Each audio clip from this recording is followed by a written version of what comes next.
first question for you.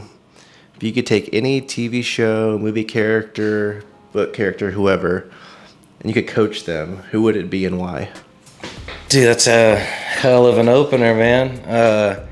Man, I don't know. That is a really good question. So any character, movie, the first one that comes to mind is Big X the Plug.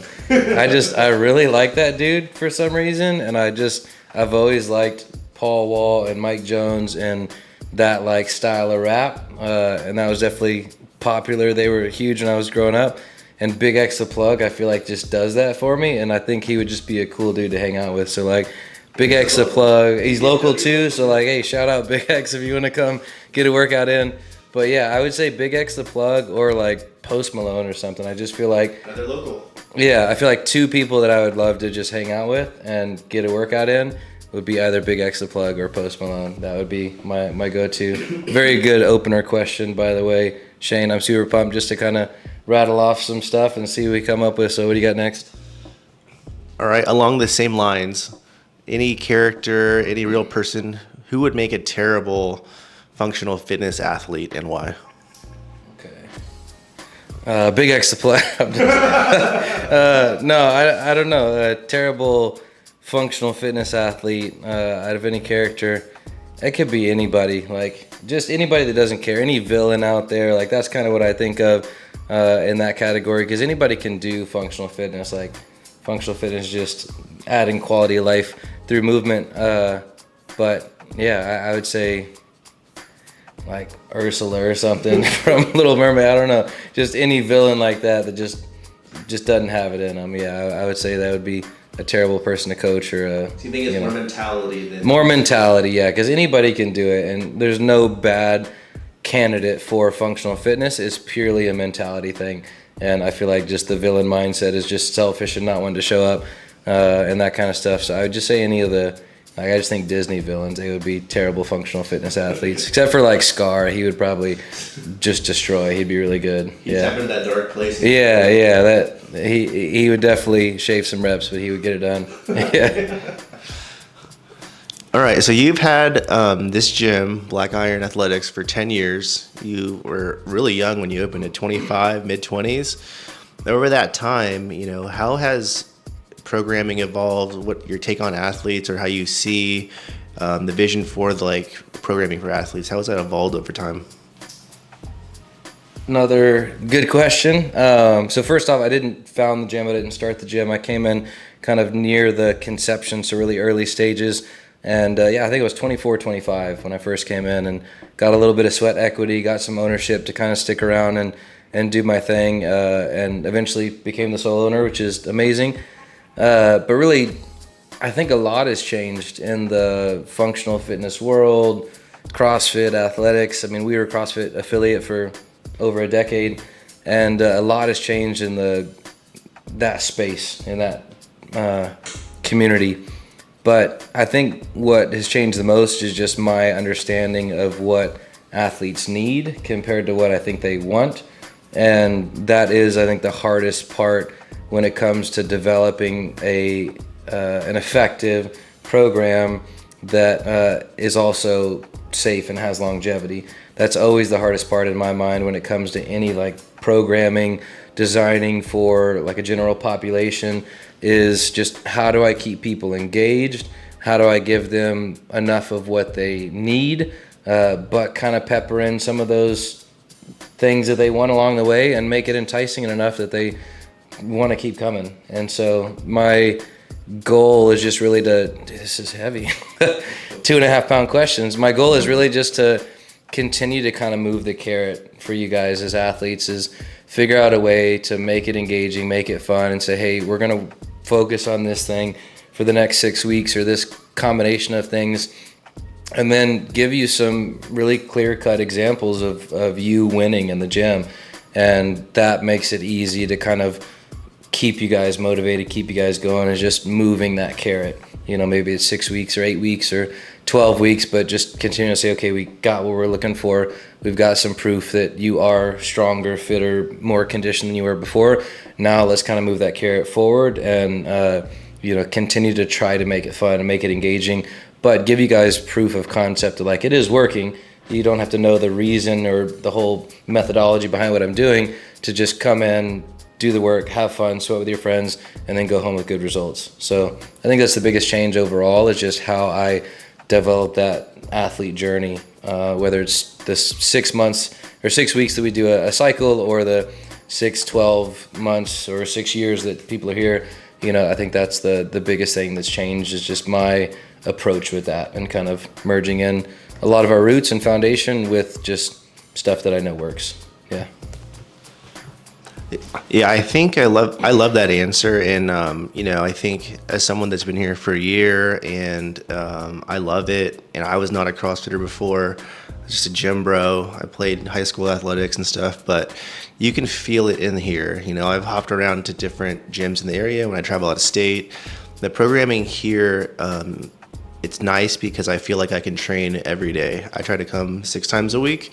Doesn't always happen, obviously, but I think you do a really, really good job of letting us recover, push hard, have high intensity, and then have like the shorter, more high intensity event cons, and then some of those longer chipper style. And I think you do such a good job of blending the two, and I think that's why I see the same people at the classes every day. There's not a lot of people out injured for long durations of time, and I really appreciate that. And I feel like, I was someone who used to make fun of CrossFit all the time. I was like, oh, they don't do pull-ups right. Turns out that's way harder to do than a strict pull-up. So I'll say that. So I was wrong about that. But yeah, I was kind of like a CrossFit hater for a long time. But I think you just do an excellent job when it comes to that. I want to pick your brain on over the last 10 years how it's changed. Like, I think technology in my field of work of marketing has evolved a ton. How has it helped you in your like programming? So like for me, I'm a data nerd. I love data. So like the fact that we have the Wodify stuff, I think that correlates so well with your programming, because we do a lot of like 4 to 6 week cycles where you do retests. I think that's also pretty unique, and it's really cool. That's one example. How has technology evolved like your thought process when it comes to programming? Yeah, that's a good question.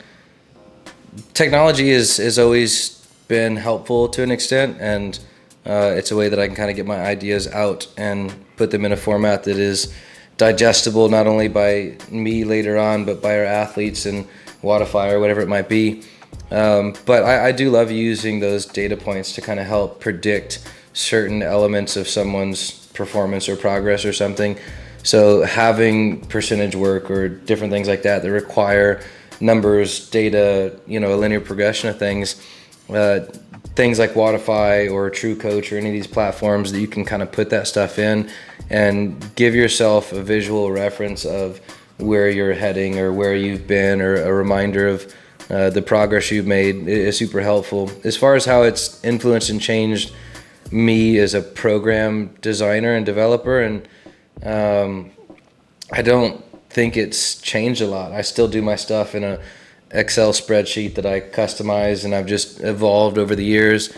I used to call it my like skeleton. I just put everything out of all the big picture stuff that I wanted throughout the year and holidays and you name it, just kind of developing the program with seasons and everything in mind, just trying to look at things from a 30,000 foot view. And so I'm still kind of doing stuff in an old school way with just a spreadsheet and just dumping stuff out there out of my brain and into a format that's organized. But there are some things like that data tracking and Wodify, and like I love Whoop. Don't have it on right now, but Whoop is another thing that I think out of all the technology that may have influenced my community or membership here, I think that kind of technology is the coolest stuff, is because it gives people an insight on sleep and recovery and you name it. I'm not affiliated with Whoop or anything. Like, I would love to be. That would be super dope. But that stuff is awesome because it just puts that on a higher priority in your mind. Is people know they need to sleep more, they know they need to recover, they need to rest or do this, that, whatever. But when you're sitting there at like 2% and you know that your sleep is bad and you've gone hard all week, it's a really good visual excuse to like get you out of jail for free and be like, hey, I'm taking the day off. My website. So, but people need that. If everybody actually listened to their body, then like nobody would need a whoop. But most people don't. Most people need some type of insight, some type of data, and then it is just cool to kind of see those things in a format that is digestible, like the app and everything. It's super fun to see, and you can kind of build streaks and whatever else. So I would say of all the technology, like that is probably the biggest change I've seen in the past 10 years, and is that. But I'm still kind of old school spreadsheets and doing it the way I've done it for a long time. But yeah. I think that's a great segue. So, we've talked a lot about, overtraining, and I used to joke with you, I think it's a myth. I don't think that's true. I think people should work out every day. It's fact. It's a real thing. It caught up with me eventually. But, part of the technology advancement, like things like Whoop and the Garmin and just wearable technology period, I think is awesome too. Back in the day, it was just like a polar heart rate monitor. That's like all you had. But it didn't really give you any insights or data. So that's where AI is really cool. But if you want to sustain growth, if you're going to do whatever kind of workout you're doing, functional fitness here or just, weights, calisthenics, cardio, running, whatever, I think nutrition plays such a big part of that. And I know you're like a really big believer in it. And the big part of Black Iron Athletics is not just, the box and the lifting and the running and the Metcons, but it's how you feel your body. So can we just talk about that? What are some tips you have for people to have longevity with their body? How do you feel it right? Yeah, that's another good question. I'm by no means a nutritionist, dietitian, anything like that. I've just been in the industry for, over a decade now, and I see a lot of commonalities. I see the elements of what makes an athlete successful or not, and the out training your diet or anything like that. It generally is. It's kind of the same problem as overtraining. Is the people that overtrain are also the people that think they can outtrain their diet, and you're going to find a lower threshold on your overtraining limit whenever your diet is also shit. So a big part of an athlete's success, but the biggest part, I want to make sure I emphasize this appropriately, the biggest part of an athlete's success will be hands down what they're putting in their body, number one, and really number two is like sleep. Those are the two biggest factors. I would love to say it's the workout, it's my programming, but it is so much more about the nutrition and about the recovery and the sleep than anything that we do.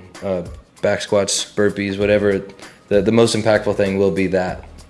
And so my biggest advice to someone that is kind of stuck in maybe that overtraining cycle or trying to out-train their diet or not getting the results they want to do is the first step is just bring awareness to what you're doing now. Don't change anything.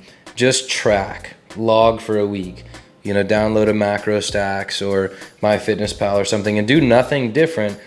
In fact, like make it a choice not to change anything, and just log it and look at it and get honest with it. Yeah, you got to be honest with it. You got to log it. If you have a Snickers, 2 bites, log 2 bites.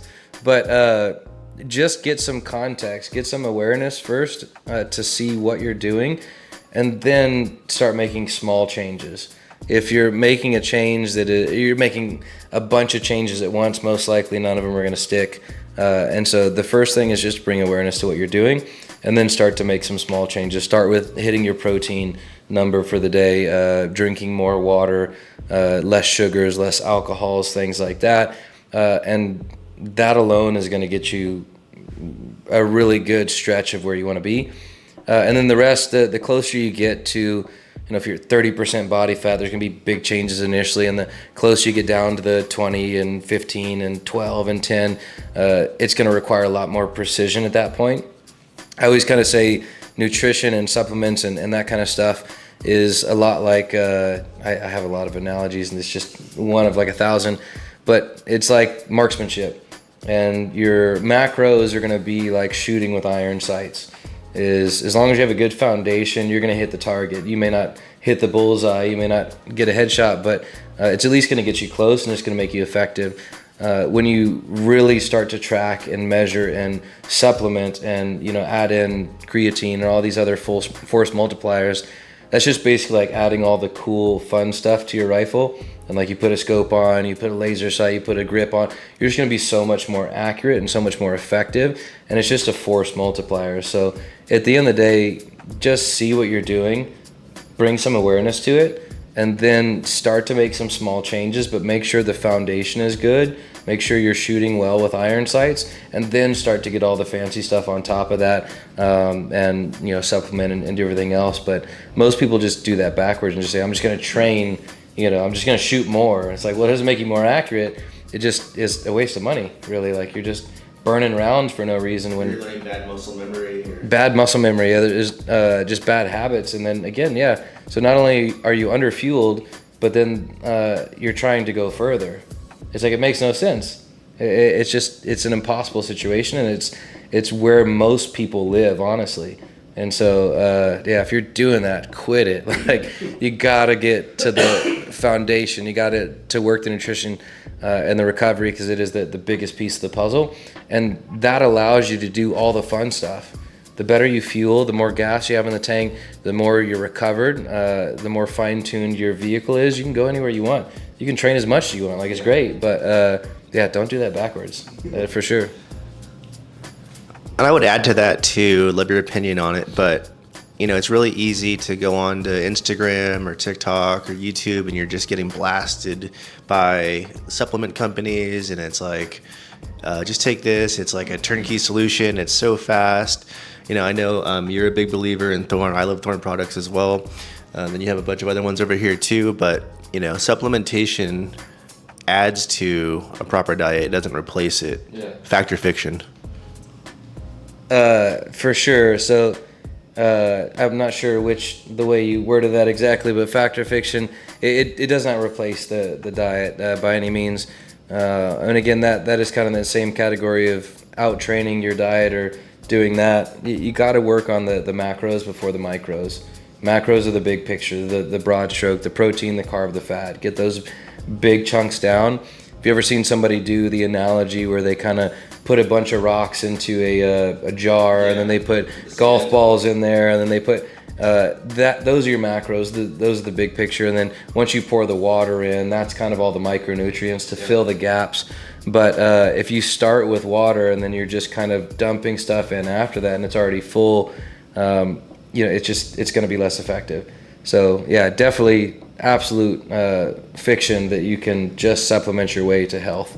It's got to start with the big picture, the big three, the macros, and then you get to the micros. It's very simple, context clues, big stuff, little stuff. Do the macros before the micros, 10 out of 10 times. I think that's so well said, and I've been that sucker that's been on Instagram and like, oh yeah, I'll just get this, and it's got 72 different things I need for my day, and I can still eat In-N-Out and Taco Bell and be fine, and it works for a little bit, but inflammation's a real thing. It really is. I got a question for you again, going back to programming. So, you know, if you go to any of your classes, there's a whole wide range of people, you know, from like high school athletes to, moms to, business professionals. How do you create programming that kind of fits everyone? I know it's got to be tough, right? There's so many different kinds of members in different places in their life, different athletic backgrounds. What goes into it, and how do you come up with it week after week after week? I don't know that we have enough time to answer this, so I'm just gonna kind of hit the tip of the iceberg a bit. So the first part of your question was how do you develop a program for everyone, for all athletes, for general population, and really it's impossible. There's never, I always tell people, there's not a one size fits all to anything. It's about the individual execution and just making sure that there's balance. And so, I mean, there's definitely good ways and bad ways to go about it. It is an impossible task. It is if you could cure allergies in Texas, you'd be a millionaire.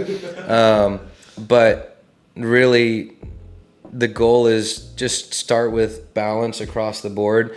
And then when it comes to the individual days and how we're going to modify that for different athletic levels, we have a level system here. So I mean, you've seen what we do with a level 1, 2, and 3. Level 1 is generally that more beginner option. It just kind of helps people get moving and get started, but definitely going to be lower weights, easier on the technique, things like that. Level 2 is kind of what you would think of a traditional RX, kind of thing. Is it's a little bit heavier, kind of the standard, in my mind of what I would program. And then level 3 is just more of that competitive option, for the go-hards in the room, and really within that, there's an infinite combination of all of those levels and elements. And what I tell people is do what you can and modify what you need. And so if you can do the weight and you can do it well with good form and with the right intensity to match what we have as far as the intention of the workout goes and the stimulus we're looking for, do the weight. But if you can't do the technique of, the pull-up or toes to bar or something like that, then modify where you need to. Keep the stimulus as close to it designed as possible, but modify where you need to. People doing, like, one of my pet peeves, I think if anybody's been here long enough, they probably know, is like toes to bar. If you want to get better at toes to bar, most people need to stop doing toes to bar. Don't do toes to bar like that. It's just doing that single rep and getting it, like point A to point B is like, I touched them to the bar. Cool. You're not going to be able to string those together if you don't back off and work a lower level of the technique and build up the right musculature and balance and coordination and everything that goes into that. And then as you're able to start to build that threshold up to a higher skill level, then you have toes to bar. But most people just start with the point A to point B. And most people just start with the workouts, not the nutrition, right?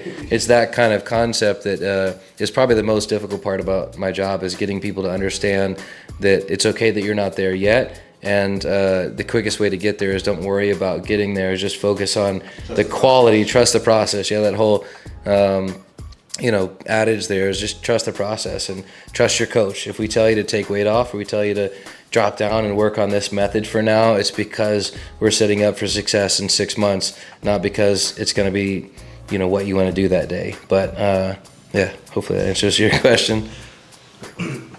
What would you say, because this was me, like, a year ago, basically, I would drive by Black Iron every day, and I was like, I do know I needed to get into some sort of functional fitness because I watched the CrossFit games, I watched the Rogue Imitation, and all these guys are jacked, and they can move fast, they can lift heavy, but I'm not in good enough shape to show up yet. What advice would you give to the people that, like myself, a year ago, to take that first step? That is the question, right? And we've been here for 10 years on the corner of Main and Main, basically. And so the number of times I have somebody walk in the door or come in for a free class or whatever it may be, they say, man, I've been driving by for 7 years and I've always been curious and I finally got the courage. Generally, my first question to that person is, why now? Like, what's the urgency now? What's the call to action now? Why after 7 years did you finally get in? Because I am genuinely curious. But to the people that I would say are driving by and curious, whether it's our facility here, Black Iron Athletics in Frisco, Texas, corner in Main and Main, shout out us, or any gym that you're driving by, wherever you're at, that you're curious about, and you're like, man, I would always, it's so cool. I wish I could be a part of something like that. I wish I could do something like that. We're in the business of empowering people to do stuff like that. And it is not your problem to solve, to figure out how you're going to get there and how you're going to be able to do it. That's why you have us. That's why you have coaches. That's why you have people that create environments like this that are a safe, comfortable, cool place to come, where you're not going to feel judged or anything by your ability to not do something. Everybody is more so celebrated and encouraged by the ability to do whatever they can, and the fact that they're showing up and doing it. That's a secret sauce. Is not what you can or can't do. It's just the fact that you're doing something. Just show up. Just show up. That's the biggest thing. Just walk in the door. Just take the step of curiosity and take some action with it and say, you know what? I've been curious for, if it's 2 days that you've driven by and go in. Yeah. Don't wait 7 years that you were curious to finally get in, because I have people like that will join, and the 8th year, once they were with us for 12 months, they're like, man, like, I wish I could go back to that first spark of curiosity and have joined then, because if I've made all this progress in a year, I would have been 8 years into the journey by now, and I would be a different person. And what we do and what gyms like this do, or really working out in general does for people, is it absolutely sets people up for success outside of the gym, more so than any physical feat of strength or conditioning you can do. That's pretty isolated to this room, to what happens here. There's a lot of functionality. Obviously, we take that into the real world, but it does so much for you outside of those things, from a mental side, from a mood, from a productive standpoint, from a patient standpoint, that everyone should be doing it. Everybody should be a part of some gym, some community, somewhere that empowers them to conquer the rest of life. And yeah, we're doing burpees and back squats and all that kind of stuff, but number one, we're just a group of people trying to connect and encourage other people in the room to be better and have some accountability with that. And it's just an adult recess. It really is. So any curiosity you have, it is going to be hard. It is going to be sweaty. You are going to be tired. You are going to be sore, all these things. But life's already hard. It's hard to be overweight. Yeah. It's hard to be out of shape. It's hard to be winded going up the stairs and let that seep into your confidence level, in the rest of life. So pick which hard you want. Do you want to be sweaty and jacked and ripped and feel confident in the rest of what you do in life, or do you want to be out of breath going to the mailbox? Like, they're both hard. Absolutely. One makes you live longer and makes you happier and improves your mood and makes you more productive somewhere else, makes you more attractive, makes you more and then the other one does all the opposite of those things. Yeah. It just it's so much better. And so, yeah, to the people that are driving by here, you've been driving by for 10 years, 11 years, just walk in the door, just show up. Or if you're somewhere else and you're driving by and there's a gym that has sparked your curiosity, don't let it be 7 years before you walk in the door. Just walk in the door. We're nice people. We're real people. We're trying to help, and just all you got to do is walk in the door. We do the rest for you. So that's my encouragement for sure. Yeah, it's so true. It's 1 hour of your day, and that includes the warm-up, the strength, the Metcon, and the cool-down. But I think in between, the thing I've gotten the most, physically I've gotten I'm happy with the progress I've made, some improvements. I had misconceptions coming in that proved to be misconceptions. I thought my bench, squat, and deadlift were going to go down, joining a functional fitness or a CrossFit kind of gym. It's not true. They've actually all gone up, which was cool. But more than that is just the community aspect. So I've met some of my best friends in the last year here. We hang out all the time, off-site, go grab dinner, go grab food, go golf, go shoot archery, do whatever it might be. But that's not something that's easy to do once you get into adult day-to-day life. When you're in your career, once you have a family, once you have all this stuff, it's hard to meet people with similar hobbies. But I think a community like this in a gym, you end up meeting people that have a lot of those same common interests, and it's just super impactful, like you said, from a physical standpoint, but just the mental and emotional connectivity too. It all plays hand in hand together, and that would bring me kind of to my last question. Probably would be, when is a good place to start? Whether it's hard sometimes to make time or to justify the time. Sometimes it could be career related, or family related. You got to have those priorities, obviously. Sometimes it's an injury, right? It's a setback. You've been athletic your whole life. You're in the military. You've been an athlete, whatever. But then back injury, shoulder injury, whatever it might be. There's always the limitation of, it's kind of like a built-in excuse. Well, I used to be able to do that, but I think you can speak to this firsthand, right? I know you're kind of recovering and you're starting a little mini series about building back from scratch, right? You went from a really accomplished athlete in this space to shoulder surgery. Let's talk about that a little bit. When is the best place to start, or what goes into starting from or rebuilding? Yeah, that's a good question to kind of end on. I'm definitely in that space now. You know, I've been in that space, I would say 3 times in my life. One was the first one, which is just I am a small kid and I want to get stronger. I want to be an athlete. I want to find my place in sports. The second time was after a lot of damages done to my body overseas, and I had a prosthetic on my leg for a year and a half.